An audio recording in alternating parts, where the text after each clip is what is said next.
Hey everybody, Donna Schwartz here from the Everything Saxophone podcast, and I have a very special guest that I met for the first time this year at the NAMM show 2024 in Anaheim. It's none other than Khari Allen Lee, and I caught him at the P. Mauriat booth at the NAMM show. They had this whole they were playing a bunch of tunes. You guys were playing Caravan. I think it was Sunny Moon for Two, and I forgot the other one, but it was really, really great stuff from all the people that are endorsed by P. Mauriat. And, you know, there's a huge crowd there, but we met and we were talking, and I said, I got to get you on the podcast. So welcome. Oh, it's great to be here, Donna. Thank you so much for having me. It was great to meet you there. That thing is always, it's a blast, you know, it's a big reunion. Yeah, it's cool because you get to see, you know, all the artists and stuff like that. And you know, that's right. You were trying out, it was a new horn. Remember there was a new alto saxophone by P. Mauriat? Yeah, they have so many great new things coming out all the time. They had the anniversary horn, which was there at that time. Right. I've got just behind me here the Master 97, the soprano, and as well as the System 76. So I think I may have been messing around with that 97 at that time as well. So many great things that they're doing there at P. Mauriat. Yeah, you sounded great. And I think was it like a gold rose color or gold rose? Oh, yeah. That was a beautiful horn. I forget what the model, I want to say the right thing. I don't want to call it the wrong thing, but I'm looking forward to them really releasing that. That was a beautiful horn. Yeah, for sure. And I remember after you guys were done playing, like you were testing it out, you know, I was watching you and stuff like that, and you were like, this feels really good. It sounds, it has such like a rich kind of sound to it. Yeah, it sure did. Yeah, it's beautiful. That, you know, P. Mauriat, the thing that I love about the company, it's really the people. You feel the quality of people, the quality of the team, St. Louis music. You feel that in the instruments. They're good people. It's a family sort of energy. So that's really one of the main reasons, not to mention that the instruments are excellent. Really, really well built. How long have you been playing P. Mauriat instruments? I've been an artist endorser for P. Mauriat for, I guess it's been about 2 years now. Oh, okay, got it. All right, cool. And was that your first NAMM show? No, my first NAMM show was before the shutdowns and everything. I think, what would that have been? 2019. 2020. I think I went in 19 as well. 20, and then we were out for a couple of years. And so then we had a thing where we flipped it back. We were in the spring in 23.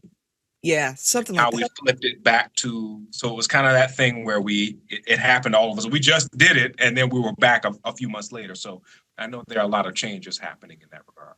Yeah, before COVID and stuff like that, I mean, you know, NAMM was just packed to the gills, all that kind of stuff.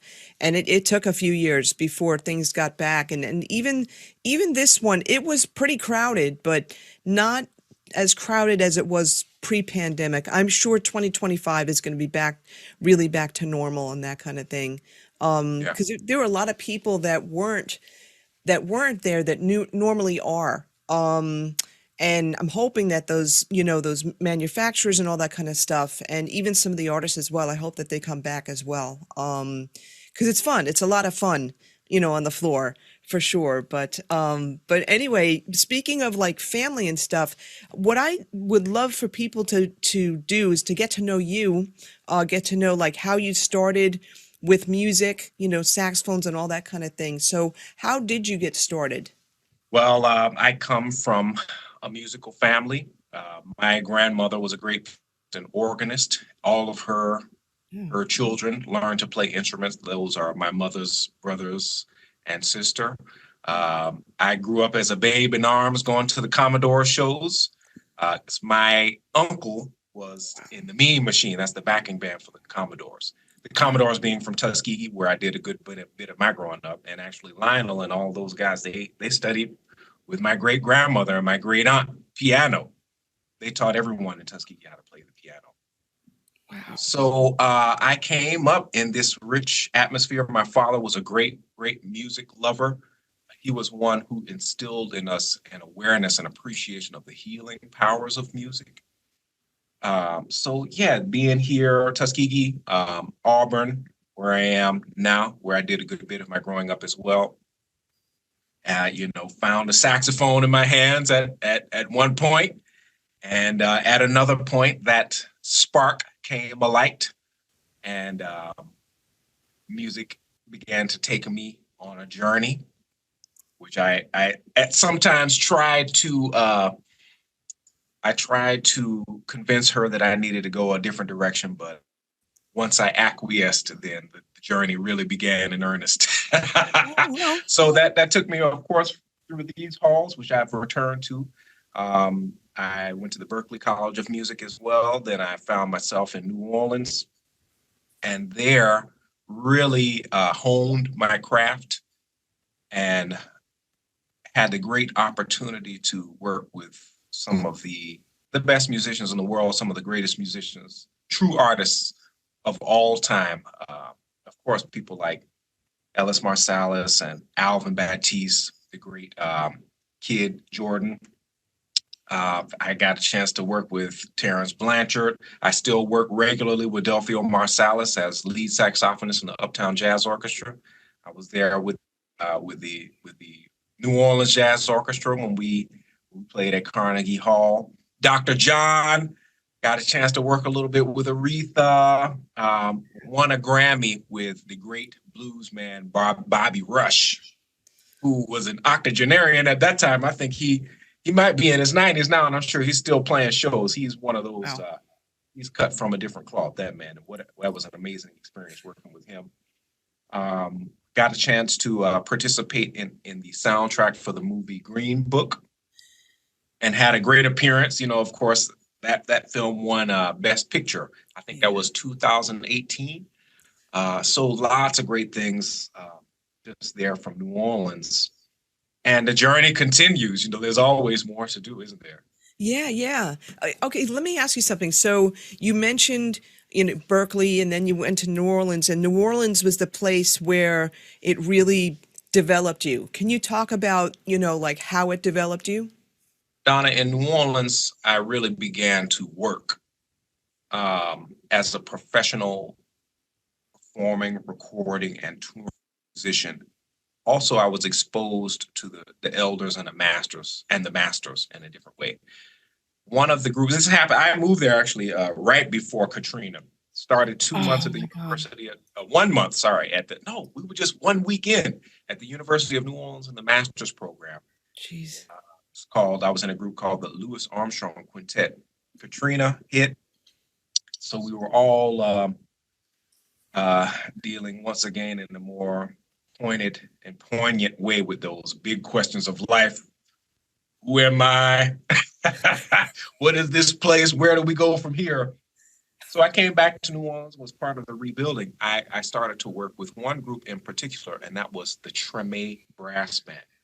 The Treme is the oldest African-American neighborhood, predominantly African-American neighborhood in the country, and it grew out of the French Quarter. We're talking about a time when the French quarters of what we know as New Orleans, that was the city. The Treme grew out of that, and out of the Treme has come many of the greatest musicians of all time, people like Shannon Powell, so many greats. So I started working with the world famous Treme Brass Band, led by Benny Jones and Lionel Batiste. Lionel has since passed on, but that was one of the first gigs. I'd played many gigs, of course, and done lots of things for a young man at that time. But that was one of the first jobs I ever had, where the band leader Benny would call me up and say, "Hey, Lee, can you work? Can you work at such and such a time on such and such a date?" And it struck me in a different way, in a new way. We were working. There were jobs. So that really connected me even more deeply to music as a vocation as well.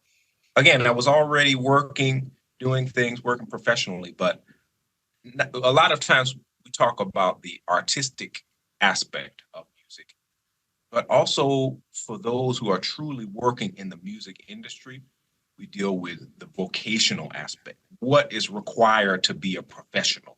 Okay, and that's interesting because that leads into, your current position, right, at Auburn, where you're the director of the commercial music department. Okay, did you start that department? No, I did not. It's actually a program within our music department. Okay. So programs, for example, we have performance program, vocal and instrumental performance. Those are more classical. We have a new composition technology program, Hmm. which students are obviously that they're studying composition with this technological component where they're working with the newest developments in digital audio workstations and so on and so forth. We Wow. have a music education program, all of these things under the auspices of the music department. So this commercial music program, it is a performance degree with a music business component. So studying music business, they're studying marketing and promotion, the procedures of record companies, so on and so forth. And of course, we're working on some of the greatest models. Having attended the Berklee College of Music, I had a close-up view of really the future of music education. Because what we're realizing now that we have 150 years in earnest of American music. 150 years in earnest. Ray Charles talked about the roots of American music. He said, really, it's blues, it's country, and it's gospel. We have the roots of those things in Africa and in Europe, but blues is quintessentially American. Country is quintessentially American. Gospel is quintessentially American. And those things are a product of this very special land and the mixing that's able to take place here. So now it's time for us to start to really across the land study it as far as it. And with the changes in technology is, we're not even ready really for the things that are happening right now and the things that are going to be happening in a couple of years. So we know that one significant aspect of that is that individuals are able to create their own products and distribute them globally without the middlemen. Yeah. So we have to not only study the thing that makes, in my opinion, my humble opinion, not only study the thing that makes us special. American music has changed the world. American music has changed the world. People all over the world are working and striving to connect to the thing that is just a part of who we are. So now for us to study it in earnest across the board, when I say across the board, I'm talking about all of these colleges and universities are starting to develop music industry programs, commercial music programs, so on and so forth. So to not only study that music, but to deal with all of the aspects of entrepreneurship as much as we can, and to prepare ourselves. We're preparing these next generations for fields of endeavor that don't have titles. Yeah, that's right. That's right. This is great because, and this is so important. I talk often with a lot of people about this. When I was going to college, there was no, I mean, Berkeley was around, yeah, for sure. And that was really, I think, the only place that was current in terms of thinking, like outside the box and thinking like you've got to make how do you make a career out of this as opposed to, okay, you go to college, you shed, you practice for 12 hours a day, all that kind of stuff. And then you leave college and then it's like, okay, now what? I went to Queens College for undergrad and then I went for grad school too. And luckily, well, I went when Jimmy Heath was there, but then Michael Philip Mossman came on board, and that was really smart of them to have him there because he was the first person that had us reading books like what is it, Rich Man, Poor Dad, or I forget the name of the title of the book, but he had us thinking vocationally. He had us thinking about, think about your finances. Rich Dad, Poor Dad. Rich Dad, Poor Dad. That's it. Yeah, that's it. Yeah, books like that. Even Dale Carnegie, How to Win Friends, like all these types of things. These I'll call it self-help books, but it's because it's really important for people to realize too. It's all about mindset as well. But he had us exploring these areas that no one ever did, at least in that school before. And now, you're telling me all these things that are happening at your university. I think that's great. And, you said it really well. We're preparing these kids to be entrepreneurs, but there's no title. We don't know what's going to happen in the next few years with AI and all that other kind of stuff. I mean, that's a little scary enough as it is, but it also, it's going to lead us in directions we never could have imagined. You asked me if I had started the program. This program, as I said, is going into its 5th year. Here, we're in East Alabama. Auburn University, of course, a huge Southeastern Conference school. We're about, again, an hour and a half south of Atlanta. We're about 5 hours from Nashville being kind of northwest of here. We're about 5 or so hours from New Orleans, New Orleans being kind of southwest of here. This program was in about its 3rd year when I came along through some circumstances, the shifts and changes of the world. And for my own part, looking at some situations that were happening with my family and needing to brother pants on, we came out here and very serendipitously, very synchronistically, very providentially, one thing led to another, and shifts occurred such that I was chosen and agreed to come on as the director of this program. Also at a time where the program needed more people. The program is growing because the young people are letting us know that this is what we need to do, that they need it, that they want it, that they want to study this music, that they're going to do it whether or not there's a program in college. So if the colleges and the universities want to survive, then we have to create the things that are going to set up the future generations to thrive. Yeah.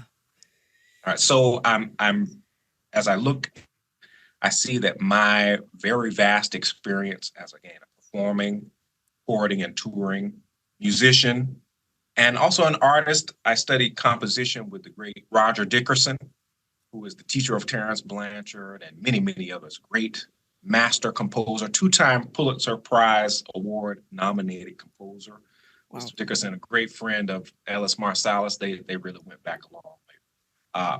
That, along with also having worked in education, I got a music education degree here at Auburn when it was really the only thing that you could get. Wow. Okay. And gone to Berkeley. So I'm able to bring all of these things, Donna, to bear, which is, I think, what we're going to have to do as much as we can individually and collectively in our small communities and in the larger the United States community, and in the world, the communities all over the world, to build a bridge into the world that we are about to be experiencing. We're going to have to bring everything that we have to bear. We're going to have to be creative. And maybe our creativity as human beings is going to be really the thing that's going to help us to survive and thrive when, we're able to have, machines that are doing a lot of things for us that we used to do for ourselves.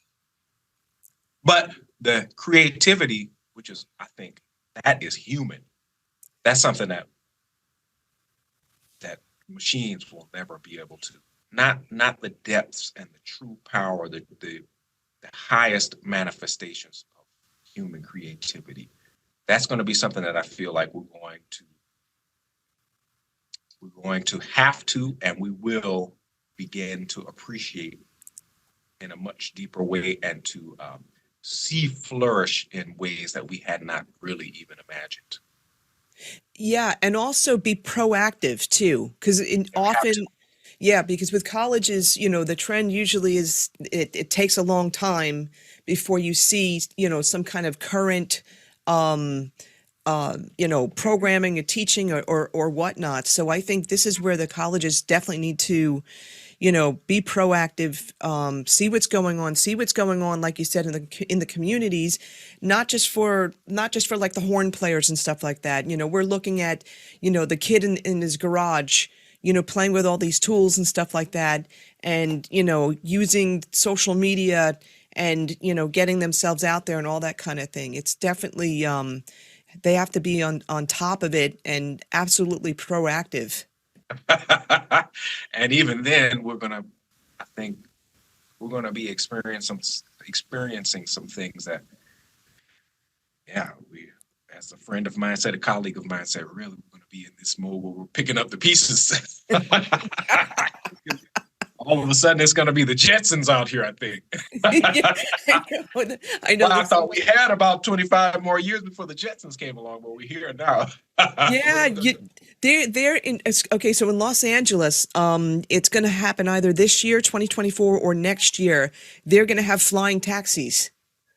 So, so that's going to be interesting. So all the traffic problems on the ground, when man, do we have traffic?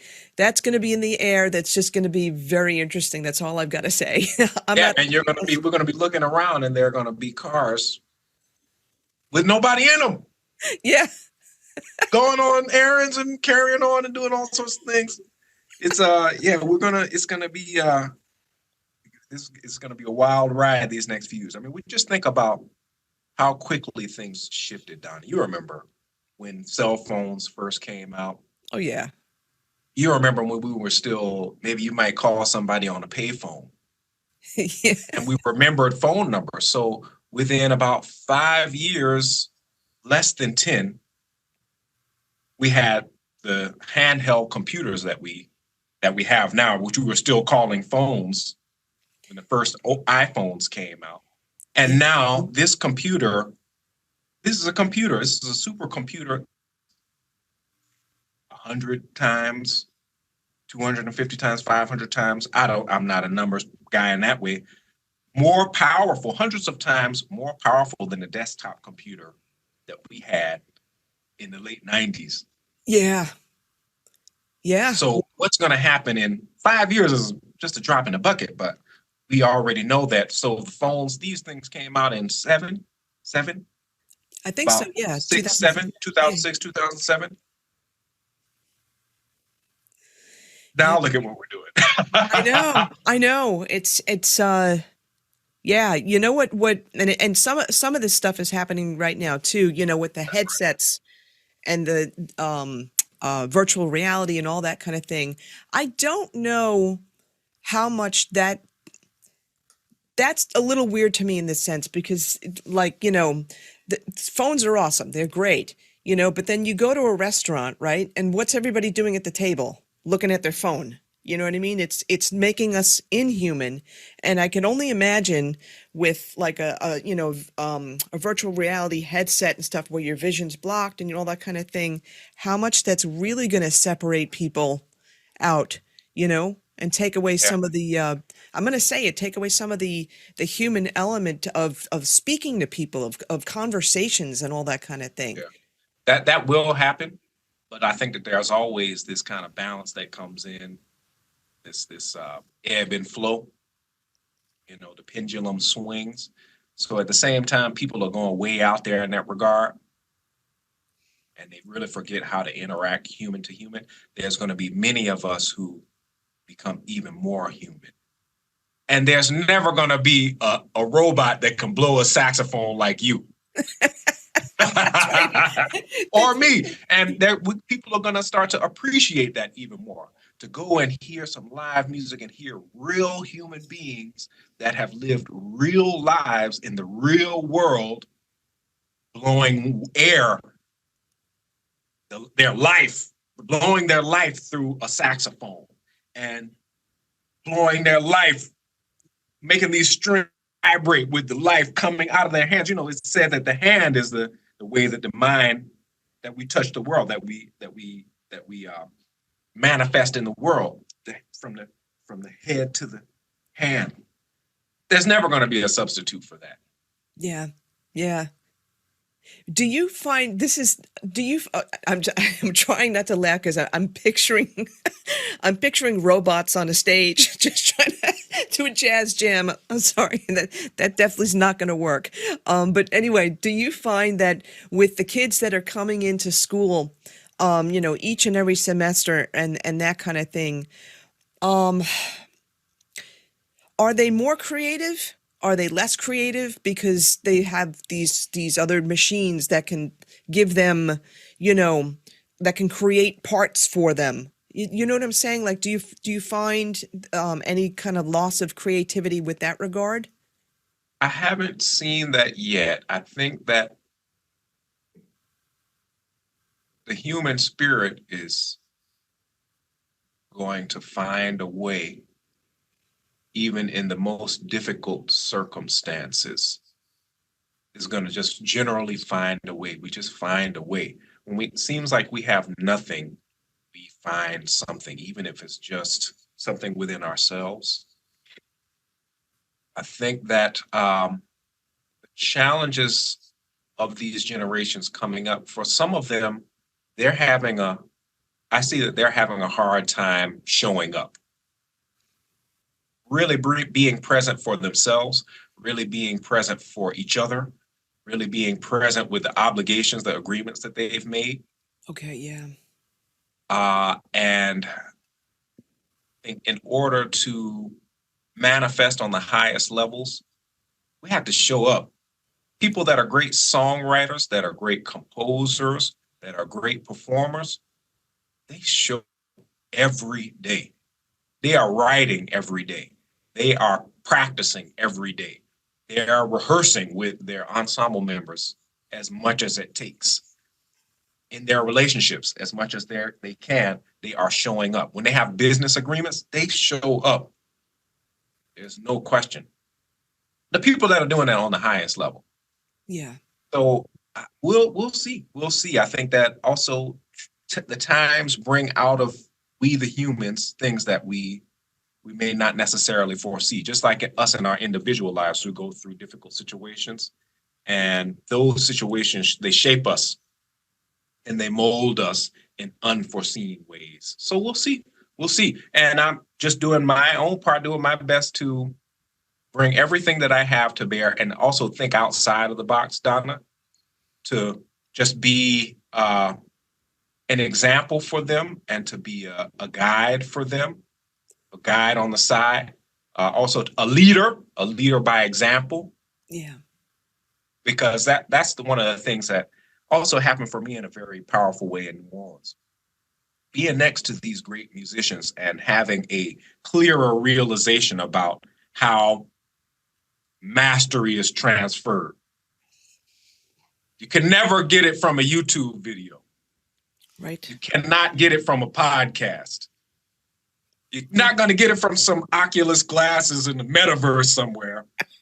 You can get something out there, but there's no substitute for standing next to a master, for sitting with one of the elders, as a great philosopher friend of mine says, to be close enough to smell them. Being that close to the masters, and you feel that energy is transferred in magical and mysterious ways. There's never going to be a substitute for that. So that's another thing that I do with students, is just to encourage them every opportunity they have to stand next to the masters, to sit with the elders. They don't even have to be talking about music or the saxophone. They could just be talking about whatever they're thinking about that day. Yeah, life. Yeah. And still that transmission is happening. What's interesting, before you mentioned, like, where Auburn is in relation to major cities and all that kind of stuff. I didn't realize you were that close to Atlanta, but also that far away from New Orleans. So, and the reason why I'm saying that, I'm just thinking, I've interviewed like a lot of people, from New Orleans and stuff like that. And I know that that city has such a rich history, with the masters and all that kind of thing. but I guess, and I'm originally from Long Island, and like Long Islanders, we if we drive 10 miles, that's a lot. And it sounds funny to everybody else, but it's true. I mean, there's a lot of traffic and whatever. And it's worse out here. But when I first moved out here, I was shocked when my friends were saying, "Oh yeah, I've got a gig. It's 3 hours away." And I'm like, 3 hours away? What are you, crazy? What are you trying? You're going to drive back and forth? What are you, nuts? And then I'm thinking in my head, okay, so a student's going to Auburn, right? And the greatest experience, I think, would be to go to New Orleans and sit in, and next to the elders, next to the masters and stuff like that. But that's not as easy as it can be, because 5 hours away and stuff like that's a bit of a trip and that kind of thing. So Yeah, what's the scene? What's the music scene like in Auburn? Because the kids aren't going to necessarily be able to, hop on over to go to New Orleans. that's true. Yeah. The scene is small. I mean, this is really, it's a college town, kind of like Athens. Okay. Similar, I guess you could say, in some ways to Baton Rouge, even though Baton Rouge being the capital of Louisiana. This is a small college town. And when the students are gone, the university has 35,000 students. So Wow. when the students are gone here in the summer, for example, it's a much different feeling in the town. But many of the musicians in this area of the country are regional. So yeah, they travel. You don't go to the capital city of Alabama, go down to Montgomery, 45 minutes for a gig in a heartbeat, or travel up to Atlanta, an hour and a half, 2 hours to do a performance there. Of course, I'm able to fly out of Atlanta or go up 2 hours up the road to Birmingham, another large city, or 2 hours down the road to Mobile. So it's a small scene, but I think that it's a very warm place to learn and to grow, and from which to jump off. The community here at this university is very special. The community energy is one that you don't really, it just has this particular land here in East Alabama. I'm not going to go too deeply into it, but I'll just say that having traveled the world, this little piece of land, not all land is the same. Some places are kind of dead. Some places are extremely vibrant. Like, think about Manhattan Island, the energy of that chunk of land, there's something about it that really it manifests in the city that we know as New York City. Yeah. This little piece of land here is very special. So it's, I think, a very, again, warm and supportive place. The people, if you meet someone from Auburn University that went to Auburn University, anywhere in the world, there's this very warm community family feeling. People, cool. We all really love this place, and that community, again, community energy is tangible. So it's a very warm, and it's a special place. So I think that the students, they have the opportunity to grow up in that, to develop some things. And then they have an easy time going down to like, all right, now I'm going to just move to New Orleans. There's also kind of a continuum that I would say runs from New Orleans through Mobile, which is in the south of Alabama, up through Auburn, through Atlanta, up to Savannah. There's a bit of some kind of a kind of like a telluric line. It's sort of like an energetic line that the highways trace. So I met a woman once, actually. This is a funny story, just a quick side story. A woman in New Orleans that was doing a gig in the Garden District in New Orleans. And the hostess got to talking to her a little bit, and I said, oh yeah, I went to Auburn University and so on and so forth. She was like, oh, you went to Auburn University? And she started pulling these books down off the shelf. She was like, oh, I went there, and my great-great-great-grandfather was one of the founders of Auburn. Here you go, check this out. So that is just to speak about this connection. So this is a great place, I think, for students to get some things together, get their degree, and make a few little gigs like I did when I was here, and then maybe go somewhere larger for further study. And then in my case, I've had this kind of magical, mysterious, very providential full circle experience I'm in the midst of now. Having left 3 7-year cycles ago and come back in that kind of 3 and 7 vortex, that continuum. And now here at this very special time where we're having kind of a blossoming in the musical scene. So specifically speaking about that, yeah, these new programs here, the commercial music program. I'm also working with an organization called the Soundwall Music Initiative, which we are the producers of the Opelika Songwriters Festival, which we just held this past weekend. Songwriters from all over the world, really. They're all over let me just say the country, actually. So I don't think there's one man who actually is from Uganda who's an American now, who's going to be doing very well coming up here. But that Songwriters Festival now in its 5th year. So there's some very special things happening right now. We have a new performing arts center, a world-class performing arts center.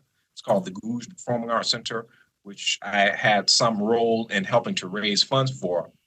That is going into it's about 5th season, 5th year, I think. And Herbie is coming. Herbie Hancock is coming. Roseanne Cash is going to be here. Some great musicals. So there's a lot of those small. We kind of like that smallness because there's plenty of big places where you can go. There's some special things happening. That's awesome. That's really cool. And, as you were talking about that continuum and stuff, and going all the way to like Savannah, Georgia, right? And yeah. You're also endorsed by Jody Jazz as well. Yeah, Jody. So again, it's similarly to what I was speaking about with P. Mauriat. Those are beautiful people that work at the factory up there in Savannah. Jody, man, I love that dude. Everybody there, they're just good people. And I'm also an artist endorser for Rovner products. So again. Yeah, George and Lynn, yep. Great people. And Leger. I'm a new artist endorser for Leger Reeds. Cool. Just great people, Family. It's you feel like you're part of a family of people, and it's interesting too because Savannah, it's a small town. You get that feel. You get that small town community feel and the rich history, that goes on there. And I could see like absolutely the benefits of that, feeling that sense of family and community and all that kind of thing to nourish you, to develop you. But then you go somewhere else to get, more learning and all that kind of stuff. And then, you decide from there or whatever. Yeah. Maybe you come back around to the place that you started and you know it again for the first time and find yourself playing a central role in the continuation of something very special. Yeah. And it's interesting because Auburn's also known as a big football town, college football and stuff like that. Right. So, I don't want to say that's competition in a sense, but it's in a sense, it kind of is, you want those music students, to be able to have a varied experience, a rich experience, throughout town, and, contributing to the music scene and stuff like that. And I think that, that definitely will help their development and help the town's development too. Not all the kids, I know a lot of the kids will go back home or whatever, but some probably stay and they still contribute to the music scene during the summertime. And that could, eventually lead to more vibrancy and with the, the commercial music program and that kind of thing of, these kids learning how to be entrepreneurs and promote themselves and, learn how to use new equipment and new DAWs, digital audio workstations and stuff like that, and other types of equipment to make their own music. I think it's going to be really good. It's going to really, there's going to be a lot more flourishing in Auburn.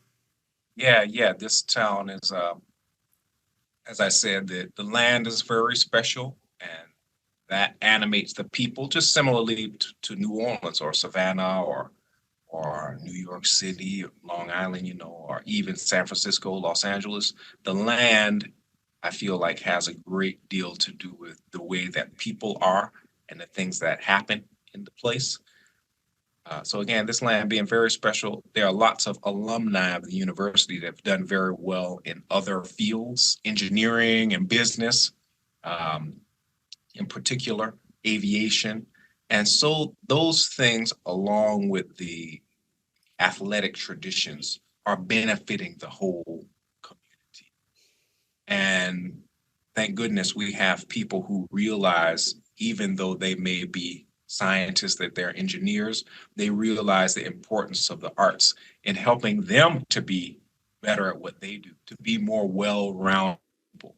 So that is another thing that's happening here, which we're very thankful for, and I think is going to serve this community for a long time. There is spiritual people around here, very spiritual as well. And just having all of these things, you have, again, the sciences are very strong, athletics are very strong, and the arts are having this flourishing, this blossoming. So we just have a place where people can really have a powerful, a vibrant, a rich experience, a very rich experience. They're not just doing one thing, like just only going to the conservatory, only, Yeah.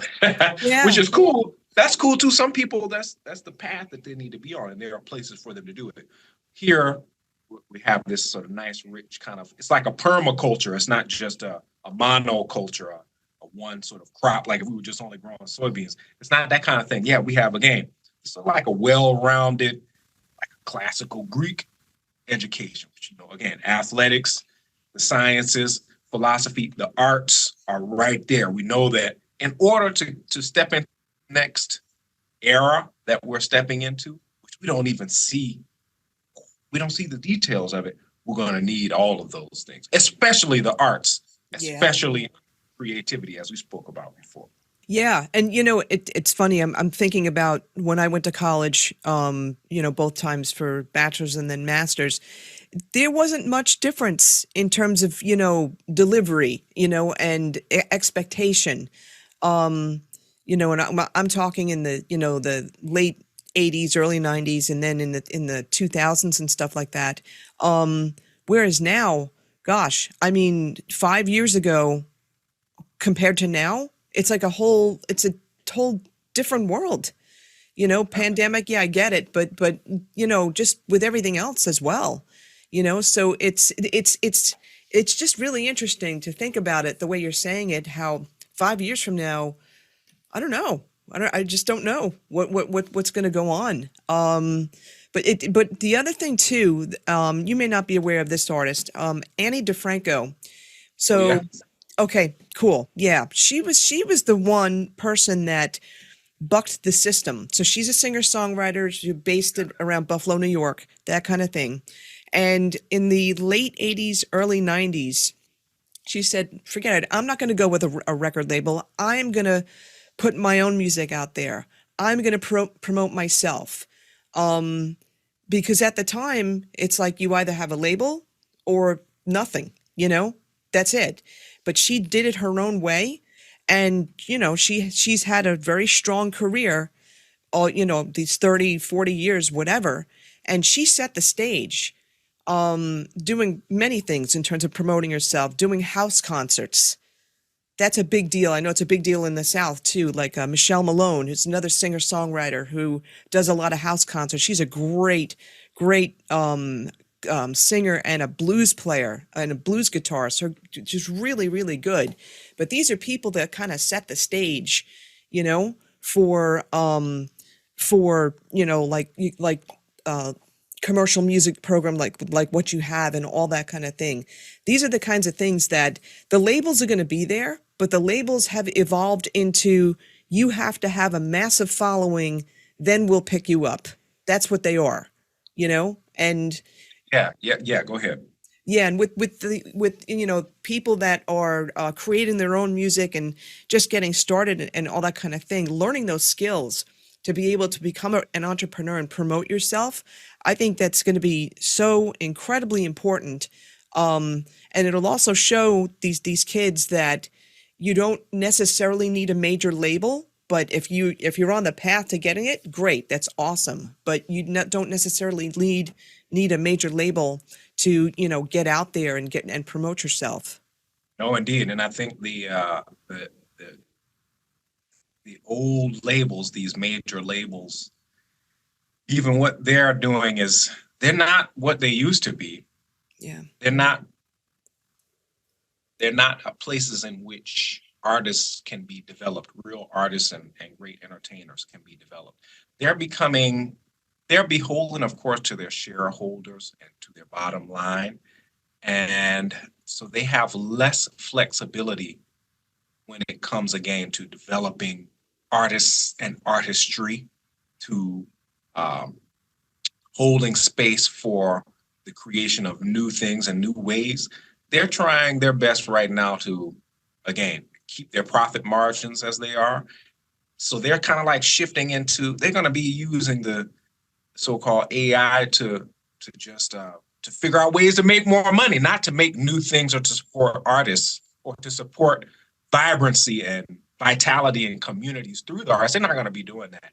And again, I'm not faulting them. I'm just observing this thing because they're huge machines. Yeah, yeah. They're taken by these other proclivities, whether they want to or not. So, all the things that they're doing to acquire larger and larger swaths of intellectual property so that they can make more money for their shareholders on past creations. They're trying to get a hold of these huge catalogs so they can, again, keep their profit margins high.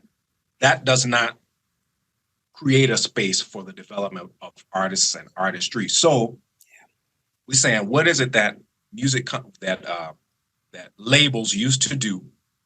Mm-hmm. And then how do we take all of the best of that and do it on our own? Because you don't need 1,000 people working for a behemoth to have a record label or to have a record company. A record company can be 10 people. Yep. Some people are working as publicists and some people are just working as writers. They're a small thing and they're a part of a community of 100 or 250 people. And because of that community, they can thrive. They can pay all their bills and put bread on their table and create new works, which other communities and community members can connect to and disconnect and share and so on and so forth. And what we're going to see, I think, we're already now is with the distributed ledger technologies, peer-to-peer networks. There's going to be at once happening a situation where these communities are not beholden even to traditional borders. I'm talking about communities of creatives and entrepreneurs. So just talk about a record company. A record company could be 7 people who get together and they're like, yeah, you help us with the marketing, you help us with this distributing our little project, and you help us with our networks, connecting to other networks. And here are the writers, here are the 2 or 3 groups that they support. And then there's 250 fans. But that whole community, the people are all over the world. Yeah. Because we can meet just like you and I. You're 3,000 miles away or however far, 2,000, I don't know how long it is to California, I forget. But we're here and we're connecting. Yeah. Talking and we're looking at each other and we could create new works. We're going to be able to create new works online. So what I'm seeing, Donna, is that people will be creating, and it's happening now already, communities that are global, but they're small communities. The people aren't beholden to their traditional borders. And they can still find ways to physically meet, or maybe they never meet. Their whole thing is existing online. Yeah. At the same time we have that, I think that people are going to also be connecting to sort of on the ground organic communities too. Our country is big enough where you can have a community of people in rural Alabama that have internet connections and are connected to global communities that they can get up to Nashville, they can go down to Atlanta or get across to Birmingham or get on a air taxi and be in wherever, you know. Like we're gonna be able to do those things, get on the maglev tram and be down in Miami in 5 hours, you know, 3 hours, I don't know what.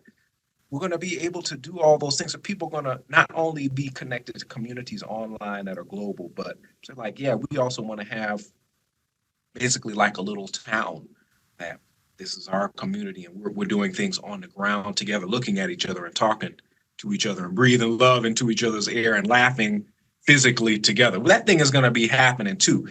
It's that kind of that balance that comes about in the force. That's something I see.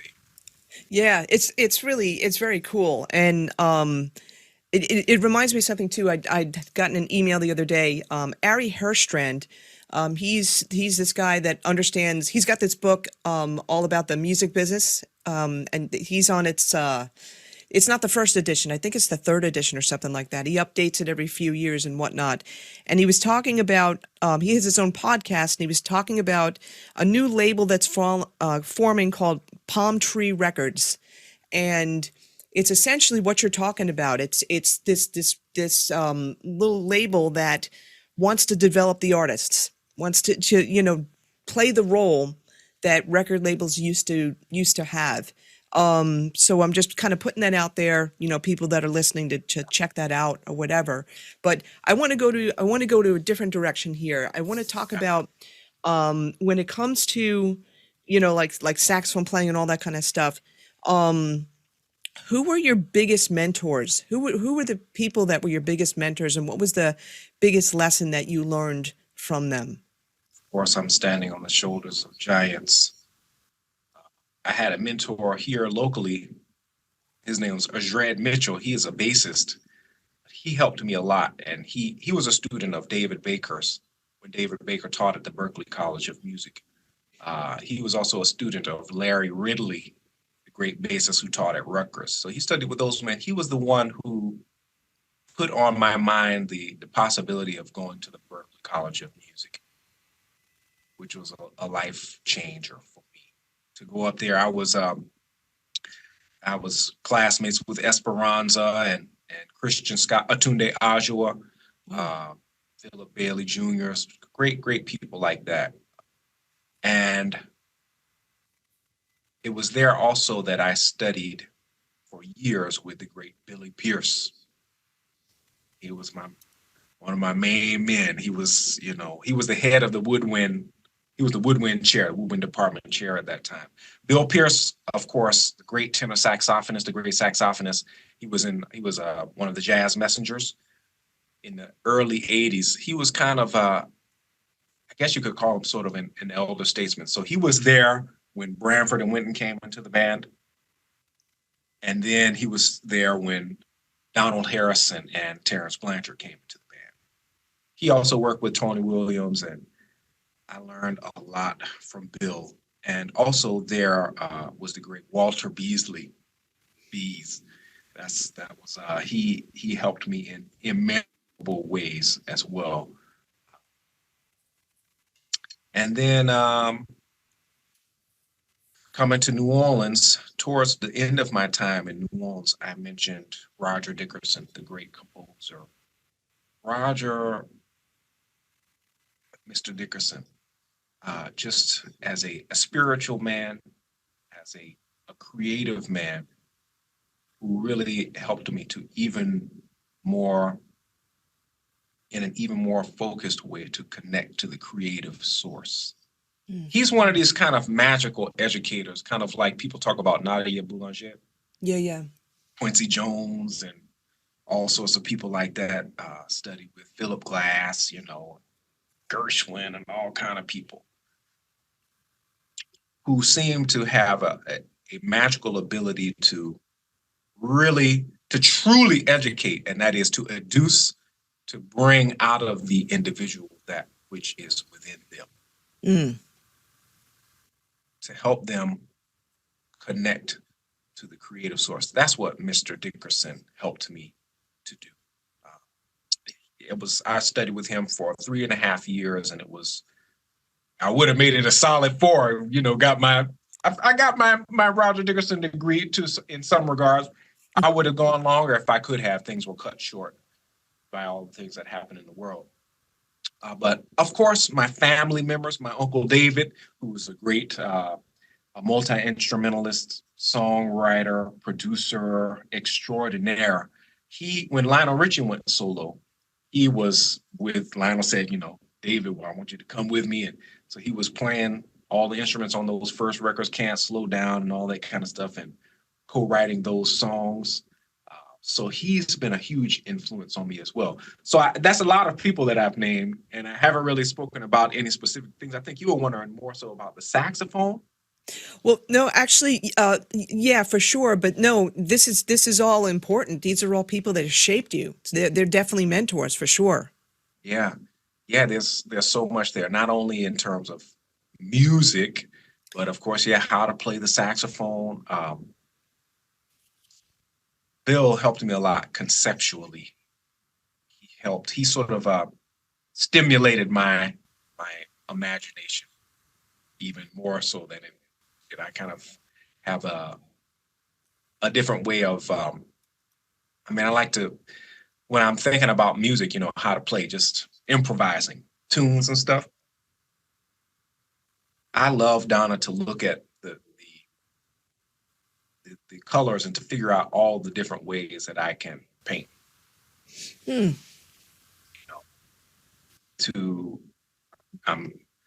like, all right, if I have a G7 chord, how many different things can I do with that? How many different shades and hues can I pull out of that color? What else can I mix with it? I'm not just like, here's a Charlie Parker lick that works on a G7 chord, or a Sonny Stitt, or like a, whatever your name is. Here's a Kenny Garrett thing that works on that. I'm like, okay, what can I do with that? Bill helped me a lot in that regard. Walter Beasley helped me when it came to sound and also the way that I thought about who I was and what I was doing. Walter is just such a strong man and such a strong musician. His conviction and his mastery and his just sort of self-confidence was contagious. He was like, man, if anything that you go for, you got to hit it. Anything that you go for, you should be hitting it. So again, my sound, he really helped me in terms of sound, breath support, and control. Mr. Dickerson, connecting to the creative source. And then there are some of the people who are gone. People like Bird, of course, Charlie Parker, man, that freaking guy. I don't know what he was on, something else. He was another kind of dude, Sonny Stitt. I love Sonny. Sonny Stitt helped me to understand what Bird was dealing with. Because Sonny Stitt is kind of, the way that he thinks about music is just, Sonny Stitt is like, here's what it is. If it's a G7 chord again, he's going to play you something that's just like G7. You're like, okay, yeah, I see what you're talking about. When you're talking about this language of American music that we call bebop, this way of playing, his thing is so clear. So then you go back and you see Bird, who's even more, to me, Bird is on another level where you could easily not really understand what he's doing unless you have a real solid foundation. Like the way that he's conceiving certain sounds that he's developing. Because Bird was so deep, he loves Stravinsky and he loved country music, and he'd talk to you about Oppenheimer or whatever was going on in the world. Yeah. So those dudes I love. Grover Washington, I love. Just Grover is so soulful. My dad and I, we used to just put on the Wine Light record and just flip it all day long. Grover, that's my main man. I'm sorry I never got a chance to see him play live, but I got a chance to connect to him by studying with Walter. Walter, of course, is coming right out of Grover. Donna, I love Train. Train for me conceptually and also in terms of intent, more so in terms of intent than conception. His intent.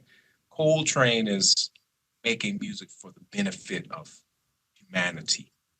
And as a spiritual man, he's connected to God and letting God work through him. He has that spiritual awakening in the late 50s, and then all of his music is coming out of that. A Love Supreme, Dear Lord, all that kind of stuff that Train was doing. Ascension, all those sorts of things. That has affected me profoundly. I mean, I love Duke Ellington just as a composer and just his whole style, just in terms of being a stylist.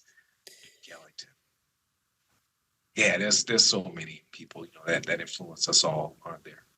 Yeah, and I'm curious, like when you first started, and you're playing saxophone, were you listening to jazz at the time, or you just were playing, or you were listening to more popular music because of Lionel Richie and all that kind of stuff? Yeah, when I first started, I was just in band here, and I was listening to pop radio. And my dad was, again, a great music lover. He'd always turn the music up loud, and he would say, hey, you need to check this out right here. You need to come check this out. And we'd be like, oh, Dad, whatever, as we do to our parents when we're teeny boppers. And one day, Donna, he put on Chameleon. Herbie Hancock, Chameleon, Benny Maupin, and all the cats. And I was practicing my little band music. I was getting ready for marching band, about to go to high school. And he walked in the room. He said, every saxophone player needs to know how to play this song right here. And he walked out. And for some reason, it kind of hit me that day. And I said, well, I'm going to show you. So I started trying to figure it out. And he got down with me and he was singing it. And he was helping me figure it out. And from there, that spark, as I mentioned earlier, had come alight. So it was whatever I could get my hands on. Grover, all the people who were popular playing saxophones at that time. I discovered Bird. One of my family members gave me Giant Steps. So of course, even though I couldn't play that, I was wearing out the CD it was at that time. CDs are going out of style now. You don't really see those anymore. But whatever I could get my hands on, and that's really when the music that we call jazz, me, is really a classical music. It's the music of the artists and composers of this country, as John Coltrane said. John Coltrane said, if you call my music anything, call it a classical music. That being the music of the artists and composers of a country, as opposed to the popular music, which is what we're doing here, which is the music that people dance to and sing. So that's one of the things that I bring into the classroom, that sort of those definitions. And I bring my experience as a classical musician, not only the European art music threads that come through band and orchestra and the literature, traditionally is thought of as classical, but also this American classical music that we call jazz. These people are high-level artists. By artists, I mean those who have attained the highest levels of creative and technical mastery. John Coltrane is an artist. He's a classical musician. Duke Ellington is a classical musician. That's classical type music. It's intimately interconnected with the popular music, And then Grover, you might think of him maybe as in terms of artistry and creativity, there's a classical component. He's also just playing instrumental R&B. So it's kind of like popular music, and his shows are entertaining. There's never hardly ever a hard and fast line. Disconnect people, Coltrane is coming out of the popular music as well, all that kind of thing. So I kind of lost sight of your question a little bit there. I think you were dancing around a little. No, this is very cool. It's a very interesting way of thinking about this. These classical musicians, where people wouldn't think of them as classical musicians. They think of Beethoven and all that kind of stuff. But no, the way you're saying it, what do you call it? Bird, also Stitt, all these people, the connection with Stravinsky. I mean, no, Yeah. for sure. I think that's really interesting. That's a really cool take on that. Yeah, I mean, we haven't really thought of them that way because, again, they're so intimately connected. They come out of the American popular music at that time, Right. and also we're not that far away from them, so we kind of don't really see them very clearly. But Beethoven, he knows all of the music that people were dancing to and singing at that time, and he had the time to reach the highest levels of technical and creative mastery. That's what Bird did. That's what those musicians who were coming out of the swing era were doing. And if we take their solos, if you take the Omnibook and you look at it like the well-tempered clavier, it's that same kind of a book. And what are people going to be doing in 50 years? They're going to pull up the Omnibook, and maybe we still have the recordings. We probably will because of the way things are now. But what if we don't? What if somebody just pulls that book up and all they have is the notes? Hopefully they have I'm thankful for the Omnibook, but of course, we have to make a vision of it. There's lots of discrepancies in that actual book, but it points us in a direction. Yeah, yeah. But again, those musicians, out of the World War II era, these musicians had the opportunity to attain higher levels of technical and creative mastery. And they were very intentional about that. Bird and Charlie Parker and John Burks Gillespie were very intentional about moving up the level of raising the level of technical ability required to play the way they were playing. They were doing it like, we're going to speed it up. We're going to put more chord changes in there so just not anybody can come in. It's not open to everybody. It's not all inclusive. You have to really work in order to be included in their club, to be included in the organization. But so it was with Beethoven. We can go and see his notes. We can go and see, he studied with Haydn, right? Yeah, he studied with Haydn, and we can go and see the notes where he's studying counterpoint with Haydn, and Haydn's like, nope, you need to go back and work on this. So Beethoven put in a certain amount of work in order to be into an echelon of the true artist. And so we throw that word artist around a lot. I think most of the people that we call artists are not actually artists, they're entertainers. And that's okay. That's what we need. We want to be entertained. Sometimes you want to go and you want to just get what you expect to get. Like I paid, and I'm gonna go hear. I even hate to mention her name, but T Swift. You're gonna hear T Swift, and you're gonna get the record. Right. You're gonna get the dances, and you're gonna get the look. She's not gonna challenge you with some right. Deeper concepts of harmony and melody and rhythm. That's right. just the thing. But if you go hear Kenny Garrett, he's gonna challenge you. Or like a Joshua Redman. Yeah, they're going to challenge you, Yeah, that's a great distinction, and the artist versus, for lack of a better thing, the artist versus the entertainer. The entertainer is really important. We need that in society. We need that. We especially know we needed it at these past 5 years and stuff like that. But then I think about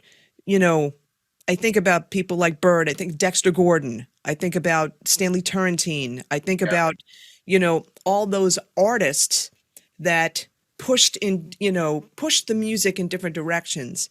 And like I say to a lot of my students too, one of the highest levels of artistry is improvisation.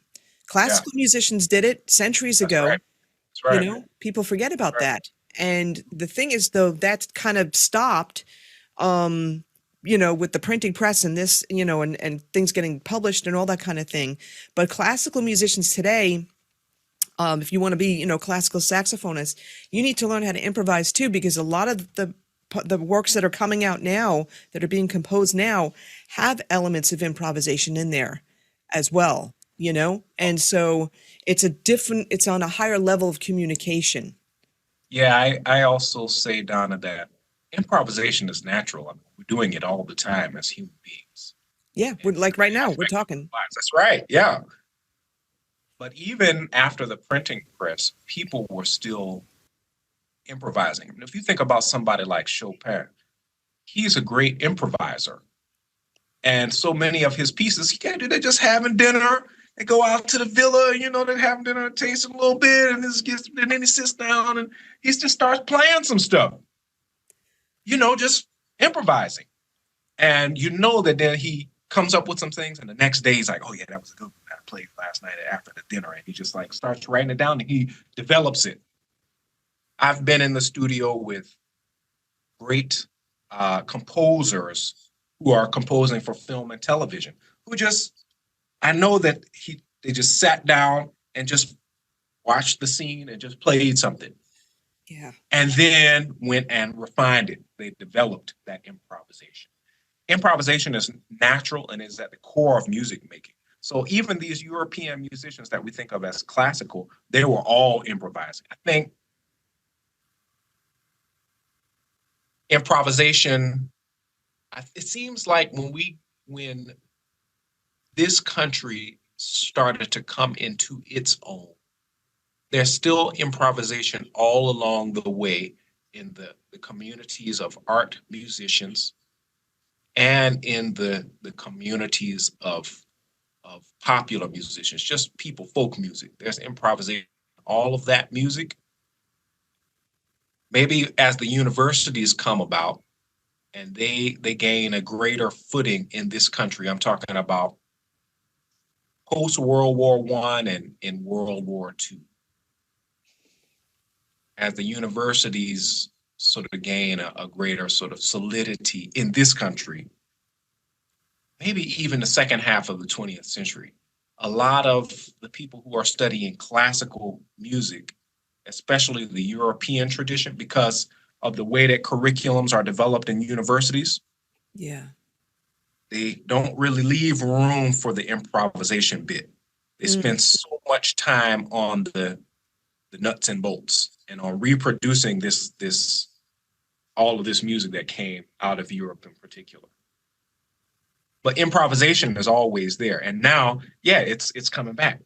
People who are studying, it's not coming back. It's just that we are remembering that this is an essential part of music making. It Yeah. always has been and it always will be. The greatest musicians are able to improvise, be they whatever you call them, classical or popular. That's true. That's absolutely true. And you spoke for a second about, like, you know, film composers and you know, looking at scenes and coming up with Yeah. ideas and then like refining it. Yeah, I like the way you you spoke about that.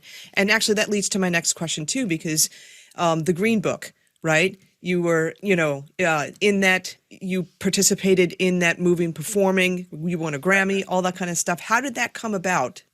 It was improvised. Perfect We lead in. went to do the session, and Chris Bowers is a man on piano who was playing a lot of those piano parts. He just had some ideas for uh, just like Kind of Blue. Miles Davis just had some little seed ideas, and he knew that the musician's ability to improvise, their creative abilities, their grounding in tradition, and their technical prowess would make it such that those seed ideas could be taken and developed on the spot. That's what we did.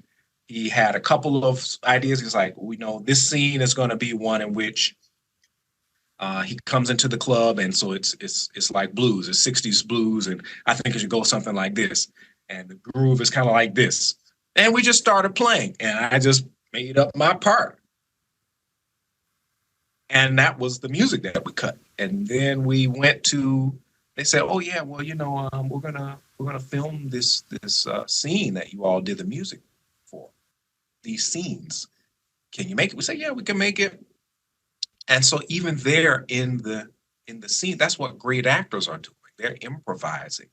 Their ability to understand the essential impetus of the moment and to then generate their facial um, expressions, even elements of speech, their movements, and to guide their interactions. That's that's what makes them who they are. That's what makes them masters. It's not all scripted, and the magic happens when they are able to do things that are unscripted, but even better than anything that could have been written. And so that's what we did on the stage too, because that's what the musicians in New Orleans are great at doing. The musicians in New Orleans are able to play so many different styles of music. You never know who you're going to see somebody playing Afrobeat one night, then you go somewhere else and you see them playing traditional trad New Orleans music, and then you go somewhere and they're playing free. They're doing like, well, you're like, wait, I thought this person. Are they a trad or are they funking or what are they doing? They're doing everything. They're doing a little bit of everything. So that's kind of how that came about. We just did what we do and it turned into some magic. Plus, those actors they're excellent. They are, again, those who are rooted, very, very well rooted in the fundamentals of acting, of the dramatic arts. So yeah, it was a great experience all around. Great team, the directors, the producers, everybody. It was a lot of fun. That was a great movie too. That was a really awesome movie as well. That's what made that really cool. And then that wasn't your only movie though. Jazzman's Blues. Oh yeah, yeah, we did that. I didn't appear in that one, but Terrence Blanchard. One of the things that I got to do with Terrence, man, I love that dude. You talk about one of the all-time great masters. He's doing so. I mean, not to mention his 50 plus film scores, but now 2 operas. The second one being debuted by the New York Metropolitan Opera, the first African American composer in the 145-year history of that organization. And then as a band leader, all of this different music, and it's not just it's what is it? What style is it? I mean, he uses the jazz moniker, and he's a face for that. But when you actually listen and you look at his body of music, I mean, what do you call that? It's everything. It's just the music of Terrence Blanchard. It's art music. It's creative music. So yeah, he was producing a good bit of the music for that production. And so yeah, that was a very stylistic kind of thing we're doing. Kind of things. We did some big band things for that because it was kind of the big band era, and it was a lot of fun. I played some clarinet on that, played some alto. That was really fun. I've gotten to do lots of things. Donna, we did one with Branford. Branford did the music for Ma Rainey's Black Bottom. Oh right, okay, yeah. He composed a lot of that music, so that was a fun session with him. Branford. And another, you're talking about one of the most knowledgeable people that you'll ever meet, especially about music. That man you talk about somebody who's done their homework, Branford Marsalis. So he has earned the right to voice his opinions very strongly as he has done his homework. But I've learned so much from Branford. That was such a great session, just being able to sit right next to him and to phrase together, to harmonize. Wow. And just to see the way, of course, that he ran the session and his understanding of everyone's parts. And we're talking about old styles of music, too. It wasn't like, 4MS playing tunes or, it wasn't that music. It's some music from the 20s, and he knew how everybody's part supposed to go, So again, that kind of thing that marks one. Just be able to be next to a master like that. Say, all right, I got a lot of work to do. You think you got it together, and you sit next to somebody like that, and you're like, okay, I got a little more work to do. Yeah, but the Marsalis family, I mean, just also special in so many regards. And each person's just so many regards and stuff like that. And, you know, you're playing with Delfeo. And Yeah. what's that experience like compared to playing with the? Delphio. Yeah, Delphio, a great band leader, and some of the biggest ears that you'll ever be around. His ability to hear, and it's been a great experience, the experience of a lifetime for me to work with him and to be a part of his small groups and a part of this large group which he put together called the Uptown Jazz Orchestra, which came out of another thing that he developed. You talk about a hard working man too. Wow. Another thing that he developed called the Uptown Music Theater, which is an organization for, I think, just teenagers. I think some of them are young though, maybe about 12, anywhere from 12 to 18. It's a musical theater organization, and so an educational organization. The Uptown Jazz Orchestra grew out of that, and he has another organization called the Keep New Orleans Music Alive, KNOMA. So just, man, a hardworking man, but his ears and what we created with that band it's a very unique band. Really fun, just fun people having a great time together, and the audience always feels that. I've been playing lead in that band now for 10 years, lead alto. Wow. And we've done 3 records. We're going into the studio in a couple of weeks to work on another. But you're talking about a band that can play very traditional New Orleans music.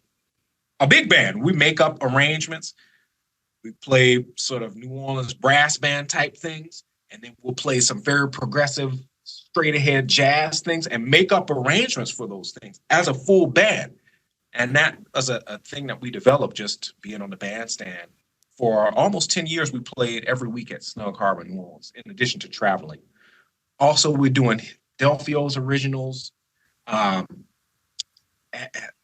We'll make up arrangements on the spot, which is in the tradition of bands like Count Basie Orchestra. So, a lot of those very famous tunes of theirs, the 1 o'clock jump and jumping at the woodside, they made those up on the spot. They're using the blues form. They're playing for dancers. They have a soloist. People are going to stand up and take solos. So then they just they layer riffs. And as Delphio says, a riff is a melodic phrase played in the groove. So they're layering riffs. The saxophones will say, what do the saxophones say? What do they say? I'm just blanking on all of my good old Count Basie riffs right now, but they might say dee dee la dee dee la dee dee loo dee dee dee lo. They're just riffing dee la dee dee loo dee dee loo beep dee loo dee bip bip bip bip. For the brass, they riff, and the trombones. That's about all the trombones can do. So they got to do that. That's cool. But it's just that thing of riffs being stacked. So it's a really fun band where you never know quite what direction it's going to go in, other than a very fun and lively one. It's so interesting the way you just sang that too was fun. It was alive. You know what I mean? That I felt that was awesome, and that's cool. And that's artistry and entertainment. Yeah, that's right. The artists, many of the artists, the great artists, I'm still entertaining, and many great entertainers, they have an artistic element to what they do. So those things are still connected. They're still interwoven. Just because someone is an artist doesn't mean that they're not also an entertainer, and vice versa. Yeah, absolutely. For sure. And you started to also answer one of the questions I was going to have, which is upcoming projects. So you got that album coming up. Y'all going to be going to the studio for that. And then that album's coming up. Yeah, I'm going to be doing a hit with Raphael Sadiq. I'm going to be in the horn section at the Essence Festival in New Orleans coming up. I have an organ project that I'm working on, and just did a concert of sacred music at the First Baptist Church in Auburn here, where they have the full church organ. So that was something that's inspired by my grandmother. I'm looking forward to recording that very soon. I've got some beautiful arrangements that are kind of a little bit more, I guess you could say, Americana, that I'm looking forward to doing as well. So that project is coming together. That's going to be the next record. Look out for that. 2 records. Like, I got all kind of projects, Donna. Yeah. Wow, this is cool. Yeah.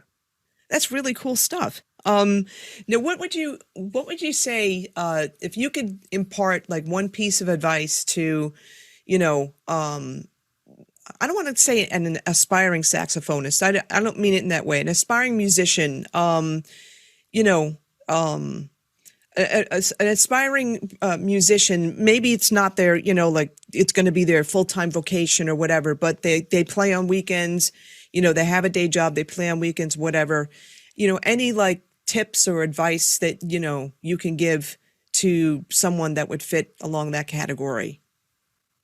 I would say very simply to keep your music close. A study in music, even if it's not the central focus of one's life, brings so many benefits to us as people, as individuals. And again, it can be a real healing force. So I say often to students or people who's coming and say, "Oh yeah, you know, I've studied music." Say, yeah, just keep your music close. Keep on playing. It doesn't have to be about being a professional or practicing 8 hours a day, but just keep it close. And by that I mean just play. Continue to play and enjoy and listen, and because again, music. I think music, Donna, is the greatest of all the arts. And I've thought about that a lot and not always felt that way, but there's something very special about music over and above the other arts, which we've talked a lot, so I won't try to go too far into it right now. But we know that in these times ahead, music is going to play a central role in healing for individuals and communities, and also bringing us together, greater harmony between people and groups of people. Yeah, and especially now where it's not even just this country, you know, there's just a lot of divisiveness, and music is the thing that can bring, you know, can bring people together. Yeah, it can, and it does. Yeah, that's awesome. So now, before we go, let me ask you, where can people find you online? Of course, KhariAllenLee.com, KhariAllenlee.com. I do my best to keep my website updated, even though doing the things here at university really takes a lot of my time in that regard. But you can come here and see me at Auburn to connect through those channels. Of course, you know, like the Instagram, YouTube, and stuff like that. Got those. We have those modes of access as well available. And you know, we just out here. KhariAllenLee.com. Very simple. Awesome. Yeah, and all those links, we'll put all the links in the show notes, everybody, and it is also on his website as well. Listen, Khari, oh my gosh, this was so awesome. I'm so glad that we had the opportunity to do this, and I was really thankful that, you know, I was walking by the Mauriat booth and, you know, listening to you guys, and that I got the chance to meet you. This was awesome. I enjoyed talking with you, Donna. Thanks for everything that you're doing, keeping your music going. We need all the music we can get out here, blowing that soulful horn of yours and creating a platform, a community. This is what we're talking about. The things that we've talked about, you're doing it. So thank you for that. Oh, thank you. I appreciate that so much. Yes, indeed. Look forward to talking again soon. Yes, absolutely.